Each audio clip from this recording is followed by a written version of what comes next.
Hello folks, welcome to my another absolute beginner series video tutorial. In this video tutorial we're going to learn how to make things look 3D in watercolors. And let's get started. If you want to make your objects or paintings look 3D, there are certain things need to be take place. You have to create contrast or else your painting will look flat with no shapes or forms. So in order to make your objects or paintings become realistic, we have to add shadows, and the light against dark will always show shape and forms, and that will make our object or paintings look three-dimensional. So let's do some practice what we learned so far. In order to make something 3D, the key thing to create contrast by creating shadows and light, and let's put this into practice. So the first thing what I'm going to do is I'm going to do a circle. So this doesn't have any object or anything else, right? It's just a circle, so it looks super 2D. So we will make this 3D in a second. So I want to keep this to dry, so I'll jump on to the next object what we're gonna do. So this object, just gonna keep everything simple. Let's do this. I'm not going to say what object is this, but eventually when we add the shadows it will make sense. And if you guessed it, that's awesome. If you don't, so wait till we create and add shadows in here.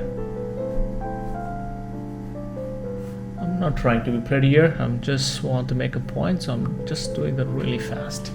So this is our second object. So let's do a third object. Let's make something really obvious. So I'm going to take some colors. Okay, let's take some red. But this will make, you'll know what object is this when I paint it. Okay, there you go. So you clearly know what that is. So let's also put something underneath it, so we can also create a little bit of shadow underneath it too. So let's do that. So what I'm going to do, take something like too big, it's fine. So there you go. So the first object kind of dried out pretty good. So let's add some shadows. Let's add some shadow color, and let's add some shadows where it sits. So for that, mixing some darker colors here, and what I'm going to do is do this.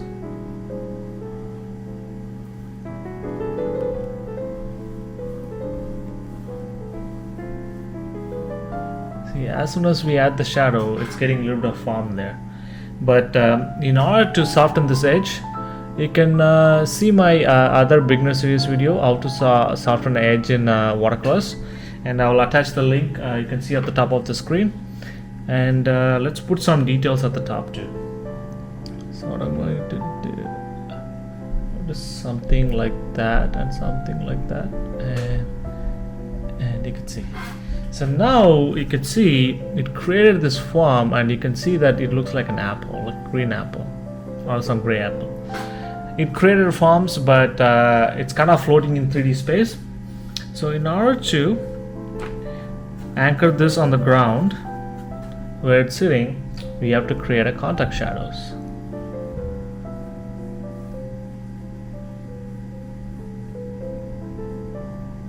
So there you go. So now you can see we took a simple sphere like a circle with a flat shape, and we created a 3D object. So one thing keep in mind, I combined everything into a single shape. In order to anchor anything on the ground, we have something called contact shadows. So this is the separation that separates your object from the shadow and from the object. So as soon as we added that, you could see it anchored that object a little bit more on the thing. Okay, let's focus on the next one. So the next one, it's the same thing. What I'm going to do, I'm going to add shadows, and it will make sense in a second.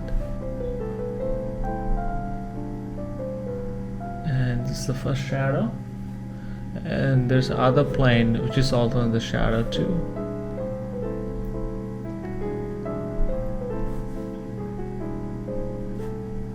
and you could see this is coming into place.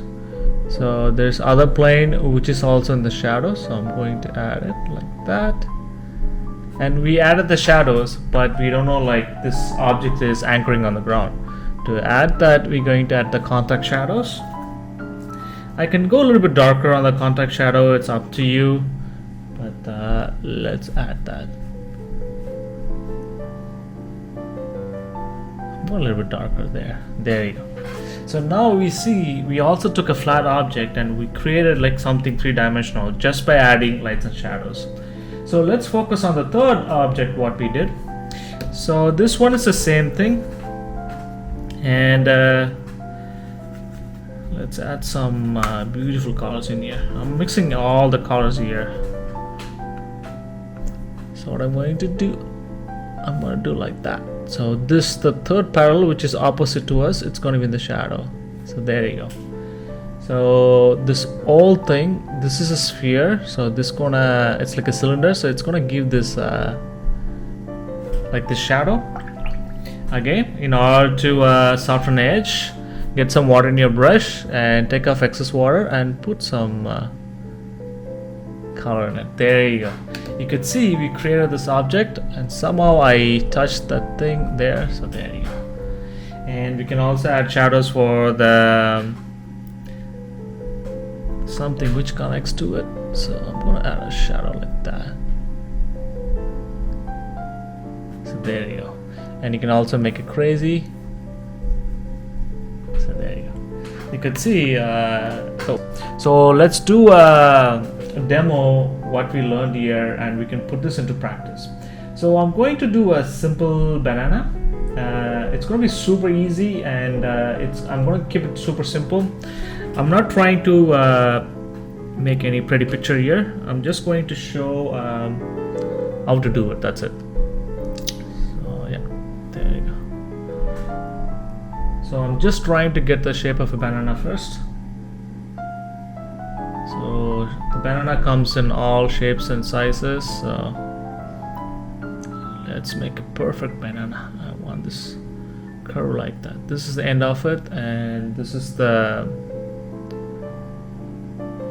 thing of it. There you go. Okay, I'm not okay.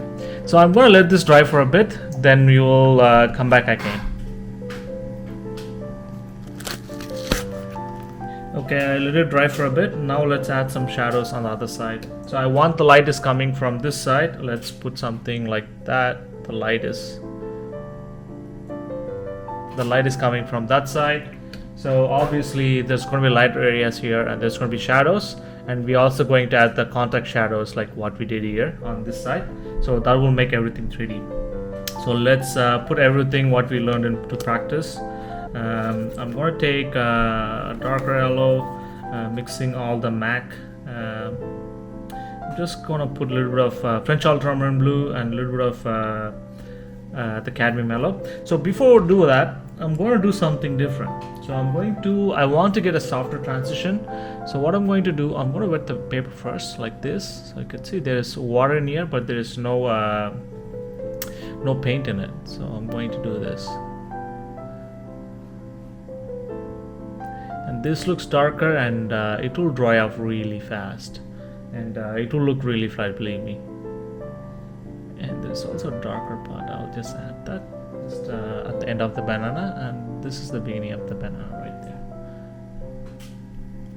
So sometimes if the doesn't have a soft edge, same technique, take water, take the excess one and just glaze over it again. So there we go. You can see we literally created shapes.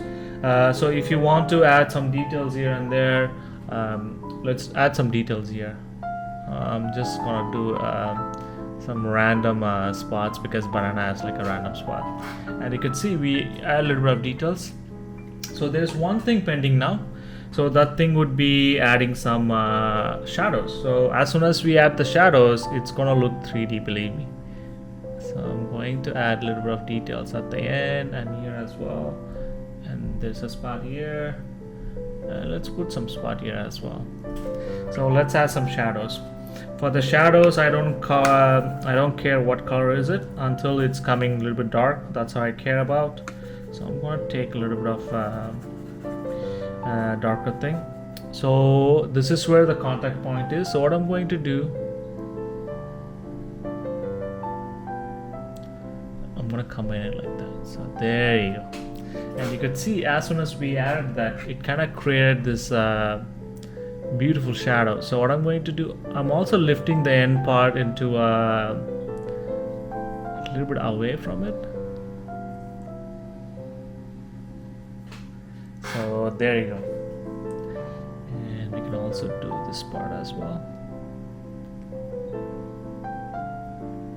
And you can see we created something 3D, and there's shadow, there's light information, and it's easy as it is. Now it's your turn to do some exercise what you learned today and make your watercolor paintings look 3D.